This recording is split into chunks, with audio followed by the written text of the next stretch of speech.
Kthehemi në studio me pjesën e dytë kontaktuese, ku bashkë do të jemi deri në orën 9:30. Në kontrollojmë drejt për drejt në numrin +383 45 471 848. Në njëjtin numër e gjeni në Viber e WhatsApp, si dhe mund të dërgoni pyetjet tuaja tek rubrika dërgo mesazh nga të gjitha aplikacionet e mençur. Siç do kërkojmë kuptimin tuaj për të qëndruar në lidhje ose për të na rimarrë përsëri në telefonon.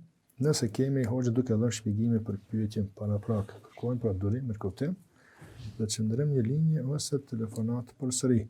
Pyetjet i bëni për temën pejgamberi i mëshirës ose për gjithçka që juve intereson për ditë për Islamin dhe rreth Islamit. Së gjithmonë falenderojmë kushtimin në studio, i cili kujdeset për pjesët teknike të mbarvajtjes së emisionit. Përderisa kushtimi na thotë që kemi telefonat, ne nisim pjesën me pyetjet tashmë të dërguara në studio gjatë javës dhe ato të sotmet. Hoxh, po nisim me një problematikë që po na shqetëson nëpër xhamit tona, dhe pyetja është e tillë. Thotë si të japim fund bisedave të neverishme të cilat me zë të lartë po bëhen në xhamit tona me theks xhamave, madje edhe kur po thret ezani. Një këshill, thotë hoxh, të lutem shumë për ta maraklit bisedave edhe brenda xhamive. Bismillahirrahmanirrahim. Çdo herë, çdo dukuri apo çdo ndodhi që ndodh dhe nuk është e dobishme dhe nuk është e mirë dhe nuk është në interesin e muslimanëve, vjen për shkak të mos dijes, për shkak të mos pajisjes me njohuritë më elementare se si duhet të sillet besimtari në xhami. Dhe ajo që po na rëndon apo na mundon si shoqëri në përgjithësi dhe neve si musliman veçanti, është mungesa e njohurive, mungesa e mësimeve fetare. Dhe unë besoj që asnjë njeri që është i mençur, asnjë njeri që është i dijshëm, asnjë njeri që është i pajisur me deturi fetare, nuk i bezdis, nuk i shqetëson besimtarët në xhami, as në ditën e xumës, as në kohët e tjera, sepse modeli ynë për të cilin po flasim, Muhamedi sallallahu alaihi wasallam na ka mësuar se si duhet me u sill kur të jemi apo kur të qëndrojmë në xhami. Na ka mësuar se si duhet me hy me kamën e djathtë, me këndu duan që ka praktikuar pejgamberi sallallahu alaihi wasallam, edhe kur të hyjmë në xhami, me shku deri aty ku ka hapësirë, mos me hyp njerëzve në përçafe, me shku përpara.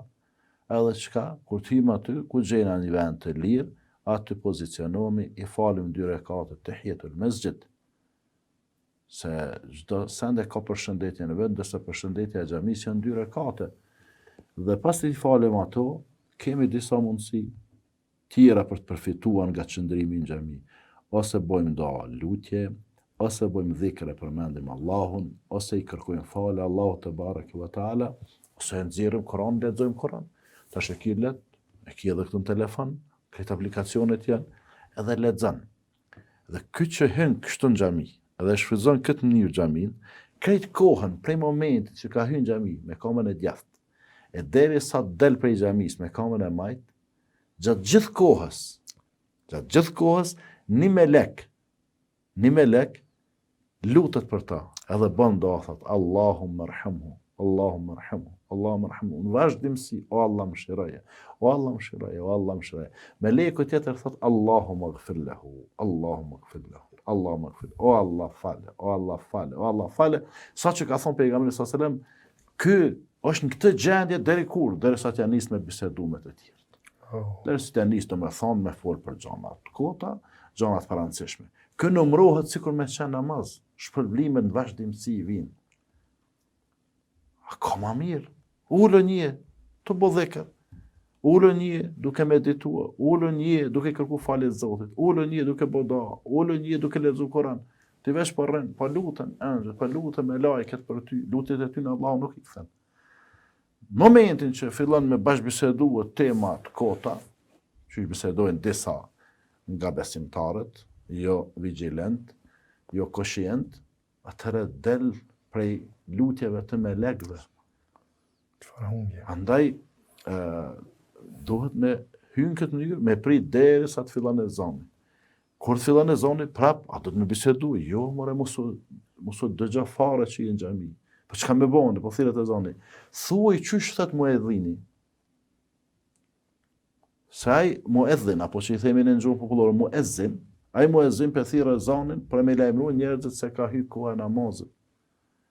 Edhe pejgamberi sallallahu alajhi wasallam na ka mësu ka thonë, kur thirret ezani, përsërit në thune ato që thot muezzini. Ai thot Allahu akbar, edhe ti thuaj Allahu akbar, Allah. Ai thot ashhadu an la ilaha illallah, edhe ti ashhadu an la ilaha illallah. Ai thot ashhadu anna Muhammadar Rasulullah, edhe ti. Te fjala kur thot hayya ala sala dhe fjala hayya ala fala, atër thuj la hawla wala quwwata illa billah. Allahu akbar në fund, edhe ti thuj qashtu. La ilaha illallah, edhe ti thuj e këto. Edhe kur e kryena la ilaha illallah, edhe ti thuj la ilaha illallah, thuj e don e ezanit. Nëse nuk e din, shkruaj në letër, shkruaj në telefon. Allahumma rabba hadhihi ad-da'wati at-tamma wa salati al-qa'ima. آتي محمدا الوسيلة والفضيلة وبعثه مقاما محمودا رفيعا الذي وعدته إنك لا تخلف الميعاد. Çka ndodh me këta? Pejgamberi sallallahu alajhi wasallam ka thonë, ai I cili e dëgjon ezanin dhe thot çysh ka thonë muezini, I përsërit ato fjalë që përmenda më herët.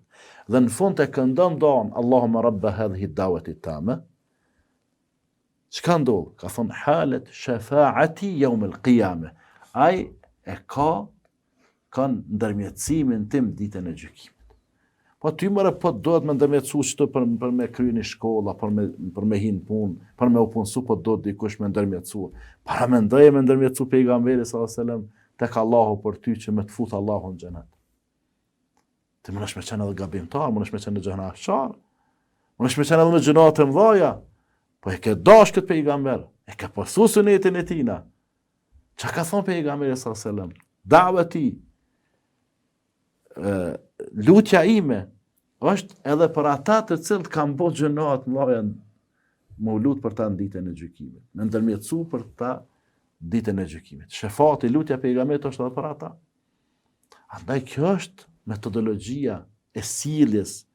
Kjo është kodi I sjelljes në xhami. Nuk ka aty, ku je vlla, I nderuar, me u marrën greke, më përshafu, kishe po dume, që ki familjen, që ki nanën, që ki babën, që ki vllazën, që ki ato, I ki djem brenda, I ki vajzat martume, nipate, ka dalë vlla, merren shpitone, ose shkon shpitina, bisedoni këto tema. Ai tjetri, se tash në Kosovë jemi në prag zgjedhjeve, tash që kemi 12 tetor, e t'ja nis. Alla, e s'ka punu heq, ai po puna, valla, kështu, anë xhami këtu për zgjidhur më. Dile Allah jashtë xhamis kry këto punë. Po s'po më mendaj xhami, anë më dile jashtë xhamis, po ku fa problemi. Deri vjen koha. Po je në xhami qëndro si besimtar, qëndro si musliman, që ka hije me qëndru muslimanin në xhami. Nuk je në kafe, more, nuk je aty në restoran, nuk je në klub të muzikës apo dikun tjetër. Dhe kjo bëhet për shkak të padijes, ne keqova për shkak të ignorancës aty në që e bojnë. Andaj, çka do të me bëj? Ata që I thejnë këto rregulla, ata që nuk e kanë këtë të sjelljes të etikës në xhami, që unë kisha këshilluar me marrë me lexue se si duhet me u sjell besimtari në xhami. Etika e besimtarit në xhami është kapitulli I veçantë. Edhe me thonë mendes, ndalë pak, filan, logjika, si duhet me u sjell, ku? Në shtëpinë e Zotit, po te në autobus po ka rregulla. Në tren ka rregulla, në avion ka rregulla. Që s'po quhesh në avion kur janë aty 200-300 vete ti aty me u boni far zotnia aty me bosh zhullum. Vesh ta bën ajo pllistët, shlegojen, uliç aty. Edhe s'nihesh hiç. Ata cila parashutën. Po jo, po s'ka aty edhe ka edhe heca lider ka, po ka më ulç aty në vend edhe kryet muhabeti. Edhe aty të paktën bile nuk je në xhami. Ndërsa këtu në shtëpinë e Zotit. Për ata, pejgamberi sallallahu alajhi wasallam, ai beduini kur e boni gabimin aty në xhami, orinë e thirrë, tha, o filan, këto xhami tha janë shtëpitë e Zotit. Këtu tha bëhet namazi, këtu lexohet Kurani, këtu bëhet dhikr, nuk kemi kryer nevojën aty. Nuk kemi për me bë përgojimin. nuk janë për me bo thashëthëme, nuk janë për me bo shpifje, nuk janë për me etiketue, nuk janë për me qesh, me tregu hajgar, me tregu vica në për xhamia. Andaj disa janë larg sjelljeve islame që duhet me i pas besimtari në xhami. Jashtë xhamis ka mundësi diçka njeri me pas një liri, po dhe atje ka rregulla, ka kufi që s'duhet me i tejkali. Allahu na udhëzoft, Allahu na drejtoft. Amen. Shumë e pyetën në radhës të bërë me shkrim tashme, thotë a thua se cili do të jetë shpërblimi të Zotit i ne prindërve që jemi sprovuar me fëmijë me sëmundje të ndryshme.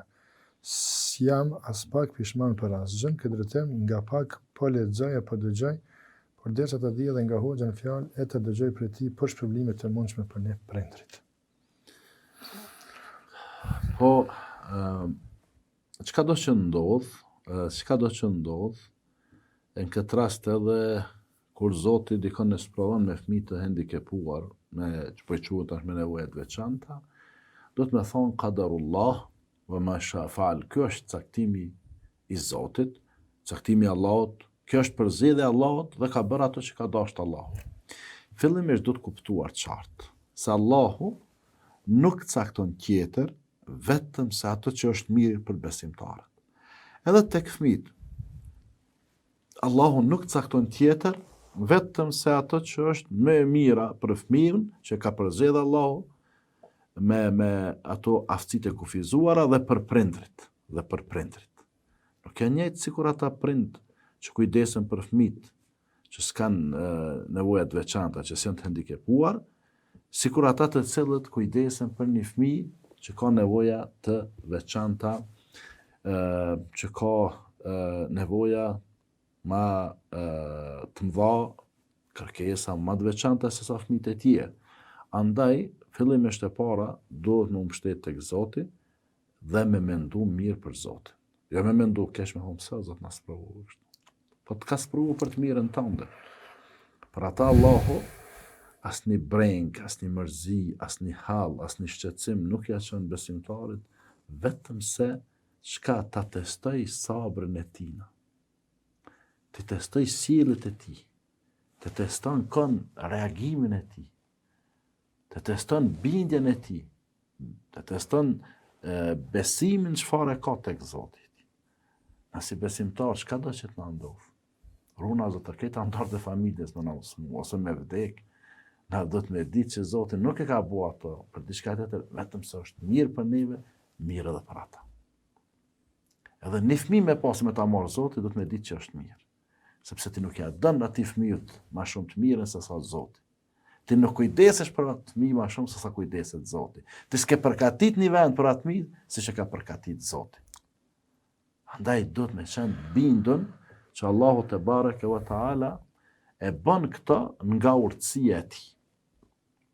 Edhe çka që ti shpërblen ata të cilët janë sprovuar me shpërblime të veçanta.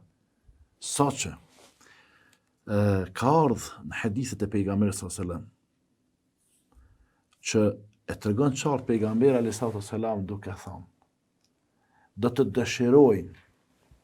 do të dëshirojnë ata të cilët janë këtë botë pas prova, pa bela, pa fatkeqësi, pa halle, pa brenga, do të dëshirojnë kur dalin para Zotit dhe i shohin shpërblimet që i marrin njerëzit që kanë pas bela, që kanë pas prova, që kanë pas fatkeqësi, që kanë pas halle, brenga.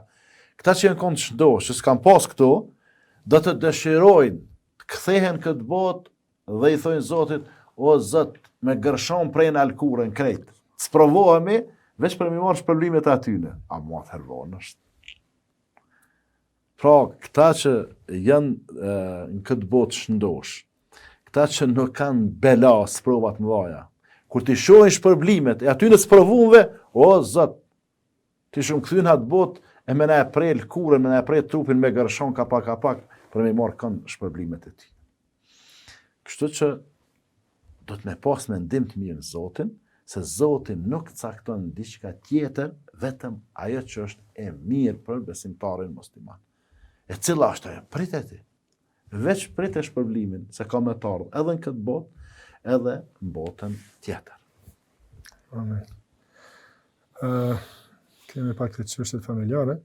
Thot, kam burrin i cili nuk falet, pi duhan shumë, po edhe pi shumë tash. A ka pas pi duhan shumë, apo pi edhe pi alkolik, nuk mund me praktiku, po edhe pi shumë e ka vazhdu këtë pjesën tjetër.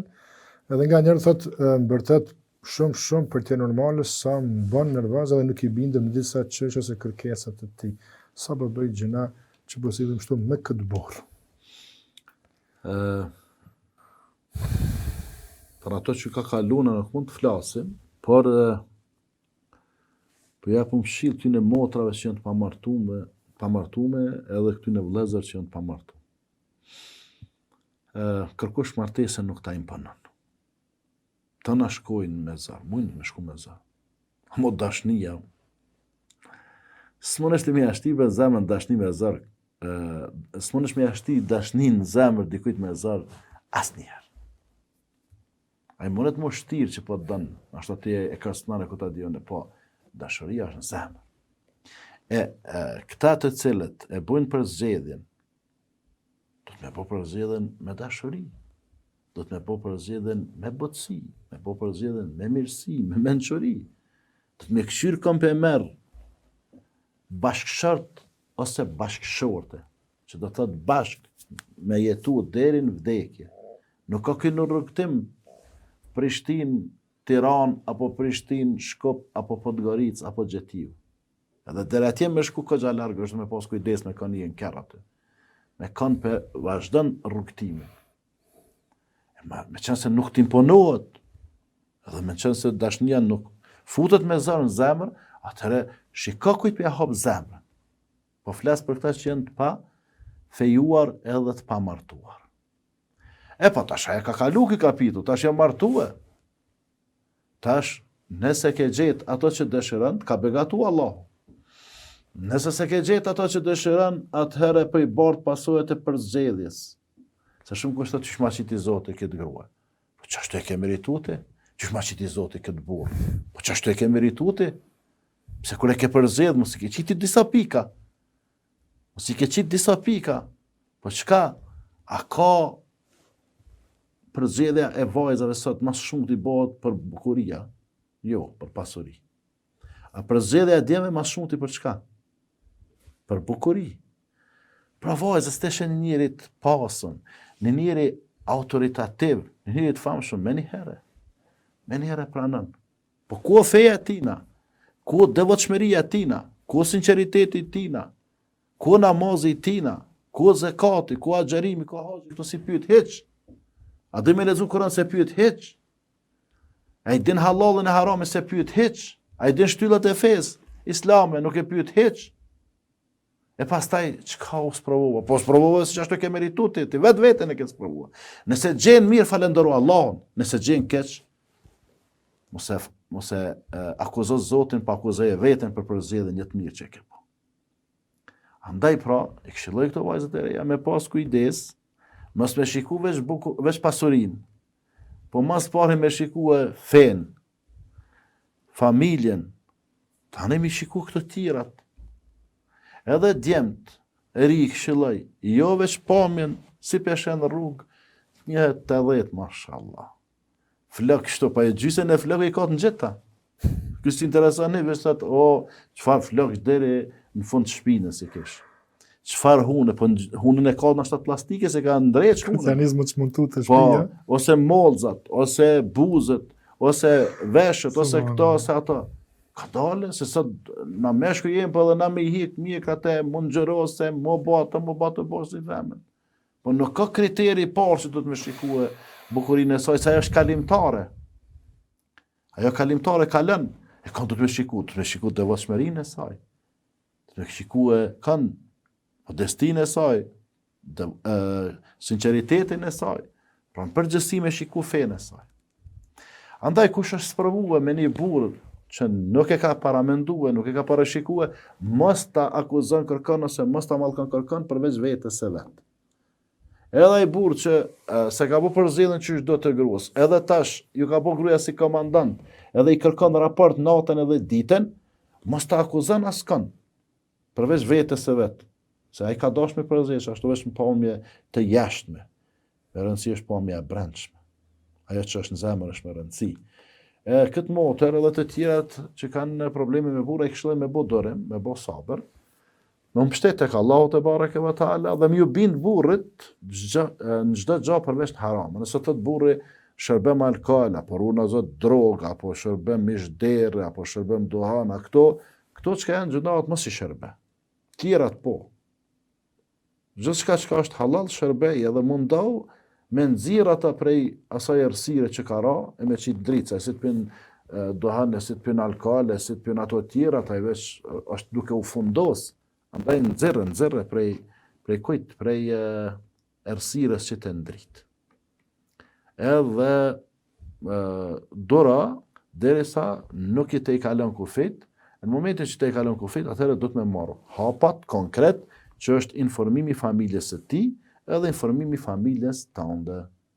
Edhe disa njerëz të mençur prej familjes ti, edhe disa prej familjes së saj, ulen bashkëbisedojnë edhe shohin. Ose vazhdimi jetës ashtu që ka hije burrit e gruas, se nuk ka jetë bashkëtorë që s'ka zgjidhje. Bile zgjidhja është edhe ndarja. Po dikush qysh, jo s'është e mirë, hiç ndarja. Po shumë më mirë ndarja se sa sharja, se sa rrahja, se sa dhuna fizike apo dhuna psiqike. Që tek shqiptarët ushtrohet, i rrehen shqiptarët gradë në Zvicër, i Sosi, në Gjermani, në Austri, në Skandinavi, i rrehen shpejtim që ditështi. Që mja pa dhe ftyre një ajën bile. Se janë halat disa gra, që s'guxoj me raportu dhunët e babaj dhe, po kallëzoj me babës. Po ato që se kanë pyet babën, edhe nanën kënë martue, s'guxoj me kallëzu se edhe baba të qafen dhe e kryt me ta, se s'ke pyet hiq. Ato që kanë pyet babën e nanën, po more të regoj që po është të në dhunë. Janë një herë falja. 2 herë falja, 3 herë, amo 300 herë jo. Ka ban një herë gruja, ka ban burë, 2, 3, thot një herë e falë, se Zotë e falës. Amo jo, 50 jetë martes, 50 jetë do të me falë. Jo, mos janë zi veti jetën, as mos janë zi burët, as mos janë zi burët ty. Kështu që në rase kur të prohet, kur soset, hargjohet durimi, konsumohet i tëri, atëherë çka do të me bo? Një informu familjen tonë edhe familjen e ti. Ndërhyjnë të mençurit prej të dy anëve, mundohen me rregullua. Rregullohet, me vazhdu jetën mirë. S'rregullohet, atë rregullohet me ndarje, edhe burri jetën e vet, edhe gruaja jetën e vet. Nuk ka sa të burr të pazaventësueshëm, as nuk ka grua të pazaventësueshme. Ata që kanë qenë pazaventësueshëm, ata kanë vdekur. Pejgamberi sallallahu alajhi wasallam ka qenë burri pazaventësueshëm, për ata dhe nuk është leju grave të tij të martohen, se s'ka pas me Muhammed.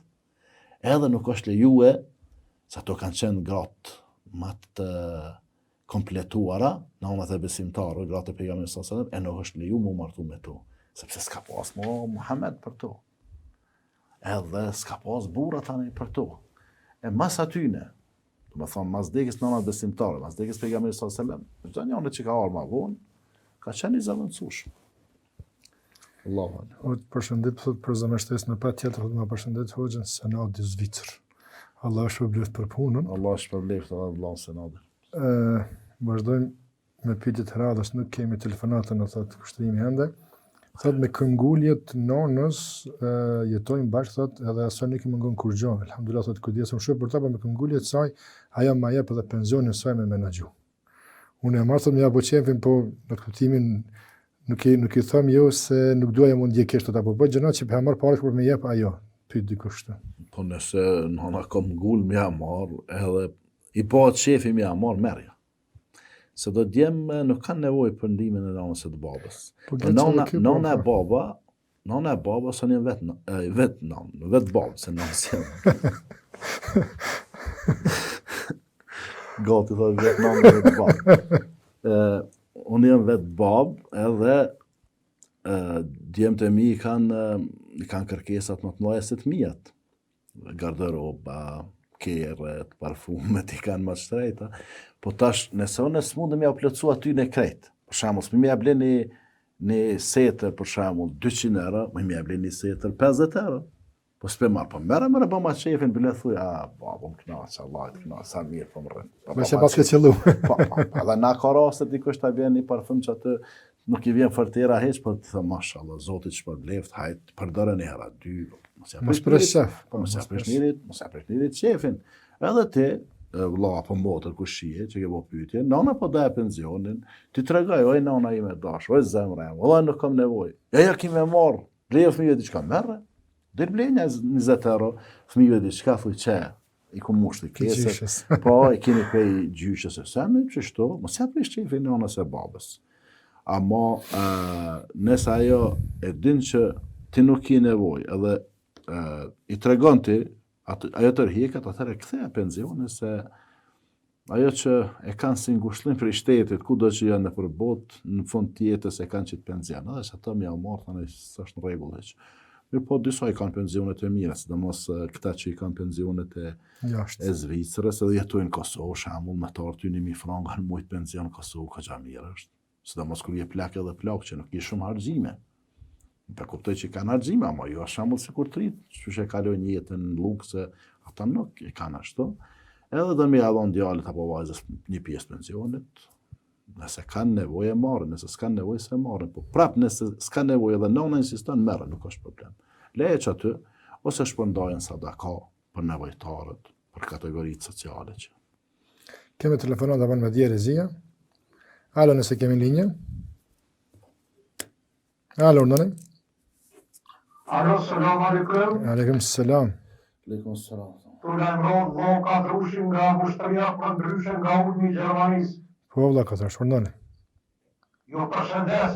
Edhe ne juve. Përshëndet, Allah që përlef. Deshta me dhe hoxhën Fadilin. Po. Po. A është haram baba hoku për shembull kur fejohet dinuse për shembull prej babës saj. Kush është haram se se kuptova? Baba hoku, se mora vërësish për jadën nësë më disha. Edhe një arabon Për shembull, po. kur shkoj me fejuni nuse, baba i nuse s'ti lyp 5.000 euro, baba 6.000 euro, dikush i thot uca, dikush i thot me kru, dikush baba e qata deka me pyt. Në rregull. Baba hoku. Mirë, faleminderit. Pyetje tjera? Pyetje tjera për shembull, e kom një sado, për shembull 500 euro, me qu dikun, a është ma mirë me maru diçka, a mi adhune i fukaros, o gjë tjetër, edhe ju përshëndes me një selam aleikum, Aleikum selam, faleminderit. Tash e merë përgjigjet inshallah. Po, është dhe pyetje. Po, edhe ne përshëndesum këtë vllaun nga Gjermania, se përket kësaj domethënë kërkesës baba haku, unë nuk nuk e kom dëgjue, asune nuk e kom dëgjue, edhe çudi këto vjet me i bë edhe mos me dëgjue këta. Po nëse baba i gruas kërkon parë për veten e vet, nuk do të më realizu. Nuk do të më i dhon. Asnjë cent. Për me ta dhënë çike, no? Po. Me thonaj, ame që kash, ame 1.000 euro, 5.000 euro, që të pavë vajzën, asnjë mos jep. Se nuk ka mjetë që shitet. Po, nëse vajza kërkon meher, dhuratën e kunorizimit, edhe baba i saj thot vajza jam po kërkon kaq dhuratë kunorizimit. Atëherë, nëse ki mundësi me realizu, thot po. Se mehri është ajo dhurata kunorizimit të cilën duhet me krye çdo burr besimtar musliman. Mehri është 2 lloje, quhet meher muajjal, dhurata e kunorizimit e menjëhershme. Po e zom me rastin e fejesës, kunorizimit aty, ajo vajza ose vet ose përmes babës së saj, përgjegjësisë së saj, e lyp për shembull një telefon. Që ky model çështu. Edhe thot, du menjëherë me madërzu. Kjo quhet meher muajjal, dhurate menjëhershme. Ose kërkon 20 ari në vlerë 2.000 euro. Thot, amo duhet në ditën e kunorizimit. Qa dite kur të vinë me lyp dorën time, me sjell. E tash, nëse baba i nuse lyp ato nemen të vajzës, lejohet. A nemen të vetin, a i me mos lejohet as një cent, as nuk du të mi adhon bile. Po të si të e bleta me pare nusën. Edhe është meher muajjal, dhurate ma vashme. Thot ajo, për shembull, unë e du 20 ari në vlerë 5.000 euro, po mas një 2-3 vite, kur ti kish kushtet. E pranon këtë djali, atëherë e ka për obligim, farz e ka, mas një viti, 2 viti, kur të bojnë marrëveshjen, me realizue kërkesën e gruas. E dyta, ku sadakaja më e mirë? Sadakaja më e mirë është në ato punë që janë rrjedhëse. Në ato punë që janë rrjedhëse, për shembull në ndërtimin e xhamive, në sjelljen e ujit që ja bën për shembull fshat apo lagjes, në investimet që janë në interes të shoqërisë, sadakaja për rritjen e jetimëve, mirëmbajtjen e tyre, për kujdesjen e tyre, e kështu me radhë, e kështu me radhë. Marko, nështë e ka dhënë Allahun përgjigjen e duhur që ka pritë. Shikuesi, thot përveç se i këshilloj me qëndru lart të njerëzve, këshilla e hoxhës cila kish me qenë për ata njerëz desha këshill thot që përmes thashëthimeve tyre po ndikon në raportin tim me burrin, në raportin ton me fëmijët tanë. A bën edhe një herë pyetjen? Pyet se përveç se i këshilloj tjerët me nejt lartë ty në njerëzve, cila kish me qenë këshilla hoxhës për ata që po bëjnë thashëthime dhe po ndikojnë raportin tim me burrin dhe raportin ton me fëmijët tanë. Po, kjo është punë e lehtë, nëse ju e shifni që X personi po ndikon ftohen në raporteve tuaja bashkërtore, ose në raportet me fëmijët e tuaj, atëherë keni lehtë me çfarë person do të thonë sa marrall e përmall. Ose me i thonë edhe direkt, a ka mundësi ti mos me u marrë me punët e tona, mos me ndërhy në jetën tonë bashkërtore, mos me ndërhy në mes të burrit edhe gruas apo në mes të prindërve dhe fëmijëve. E para kësaj këshilla jem për këta që përgojojnë është mbyllni gojën e mos i merrni njerëz për gojë. Mos i merrni, sepse edhe të tjerët kanë gojë. Mos i shikoni punët e huaja kush ka po bën, kush ka po shkon, kush ka po thet, kush po bën ato, kush po bën, se edhe të tjerët kanë sy dhe ata i shohin. Mos i hulumtoni tmetat e të tjerëve, se edhe të tjerët ja hulumtojnë tmetat tuaja. Mos i publikoni tmetat e të tjerëve, se edhe të tjerë dinë ja publiku tmetat tuaja. Andaj pra, nalni syt prej shikimit, hulumtimit, nalni gojen prej përgojimit, ndalni vesht prej dëgjimit të së keqes, ndalni durt prej prekjes së të keqes, ndalni kam prej ecjes në të keqen, se dhe të tjerët kanë dure, kanë kame, kanë veshte, kanë goje, kanë sy, mundet me të kthy me të njëjtën monedhë. Ja prishe dikuj jetën bashkërtore, ka me ta nxi Allahu jetën, ka me ta prishe edhe ty dikush jetën tonë, ka me ta prishe edhe ma keq. Ja largove dikujt gruan, ja largove dikujt burrin, ç'është ka me tar dënimi veç edhe ma keq. Ja largove dikujt fëmijët, e i fole keq për nënën e për babën, edhe fëmija uftohen, kanë mu ta largu tut edhe 2 fishin apo 3 fishin. Ka me ta nxi jetën çajo sjellja jote, ka mu bo sebeb, edhe ka me ta nxi Zoti jetën edhe në këtë botë, edhe në botën tjetër. Sepse çështja u bësh, dëbohet, po të kthehet pak edhe më shumë. Ja bën mirë ka më të kthy, po edhe më shumë ka më të kthy mirë. Po bën keq ka më të kthy e keqja, po edhe më shumë se sa që e ke bot keqen ka më të kthy. Andaj, i kisha lut gjithë ata që përzihen jetën bashkërtore, bën me u përzi me një kusht, për me i përmirësuar çiftin bashkërtor. Sikur që janë hoxhallarët, sikur që janë njerëz të mençur, sikur që janë psikologët apo dietarët që mundohen çka me të parafruar çiftin bashkërtor. Këto raste lejohet me fol, po me fol mirë. Lejohet me ndërhy, po me ndërhy për me i bashku, jo me i largua. Për ndryshe, nuk mundesh me kontribu për mirë, të paktën për keq mos kontribo. Pse more pehan mishin e vllotën vërtetën? Përgojimi, gibeti, këto janë prej gjunaheve të mëdha, i ka ndaluar Allahu me Kur'an në surën Hujurat. Wala yaghtab ba'dukum ba'da, mos e përgojoni njëri tjetrin. A dëshiron ndonjëri prej jush të haj mishin e vllaut të tij të vdekur? Pastaj dëshiron e urreni këta, që shto është përgojimi. Edhe këta që bujnë thashëthame, nuk do të hynë xhenet, të paktën për një kohë do të jetë jashtë xhenetit ai i cili bën thashëthame, që i bën fjalë prej një vend tjetër për mi prish, për mi ftof raportet e aty në të dy palëve. Ndërsa ju si burrë dhe grua ulni, bashkëbisedoni dhe shikoni ka po i vjen e keqja, po e shihni se po i vjen e keqja pe filanit, bëni një vendim, ajte na këto veç zyrtarisht, edhe ata s'kan me na hi aty në sallon, se na bosh shumë mikpric aty, kush do që të vjen hyn aty te gruaja të fëmia, jo më zotni. Mosafiri e ka vendin e vet. Familjare e ka vendin e vet. Burri e ka vendin e vet, gruaja ka vendin e vet, fëmia ka vendin e vet. Pse me orë njëri kuj shia, kuj dijune, kuj gjen aty, me të nejt, me grua tane, me burr tane, me fëmijë tue, me vajza, me djeme, jam këshyri, jam preku, jam ashtërngëj dorë, s'ma ashtërngëj dorë, ose po ma ashtërngën, as po ta ashtërngëj, se s'po ta japi dorën hiç. As po më shikon, as po të shikoj, se s'po ta qes as gruan, as vajzën, as mesën. As ti mos ma qet mua, jena ma rahat. Burrat me burra, gratë me gratë, fëmijët me fëmijë. Që ashtu ka funksionu marrë dhe mirë. E tash kur hi e keqja, edhe modernizimin e për shtëpitë e muslimanëve, tash gjithçka po ndodh. Gjithçka s'po duhet dhe me zgjat se ka edhe koha e caktuar, por duke imituar të tjerët, kemi ra ma keq se të tjerët, edhe do të bim edhe ma keq. Nëse ne shkojmë hapave të atyre që nuk i ke model, as që nuk dohet me indjek ata. E përmena në fillim të misionit, modeli jonë qoftë edhe në raportet bashkërtore, edhe me fëmijët është kush? Pejgamberi sallallahu alaihi wasallam.